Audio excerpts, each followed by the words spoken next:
দিব্যি হাঁটাচলা করা এই শিশুটিকে দেখে স্বাভাবিক মনে হলেও দুরারোগ্য ব্যাধি বাসা বেঁধেছে তার শরীরে।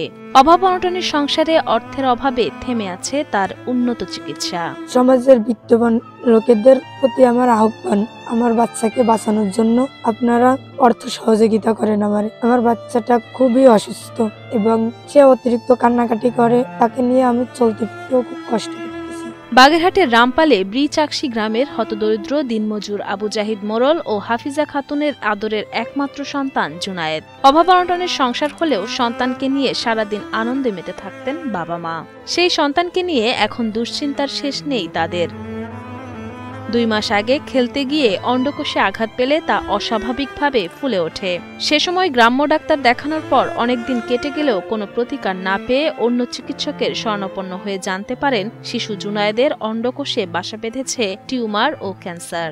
আমার এই বাচ্চায় খেলাধুলা করতে যায়, পিঠের আঘাত লেগে হঠাৎ তার অন্ডকোষে সমস্যা হয়। পরে আমরা প্রাথমিক চিকিৎসা করাই, ফিরে আবার আমরা খুলনায় নিয়ে যাই। টিকিট কেটে ডাক্তার দেখানোর পরে রিপোর্ট করানোর পরে টিউমার ক্যান্সার হয়ে গেছে।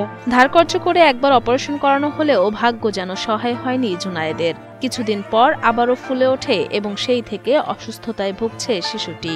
নিয়মিত কেমোথেরাপি ও প্রয়োজনীয় চিকিৎসা সহ অপারেশন করলে স্বাভাবিক জীবনে ফিরে আসতে পারে সে।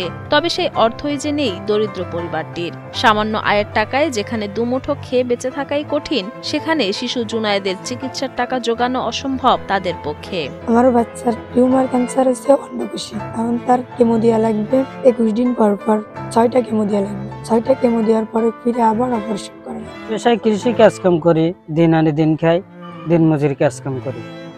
আমার এই ইনকামের পরে তার এই চিকিৎসা করা আমার দ্বারা অসম্ভব।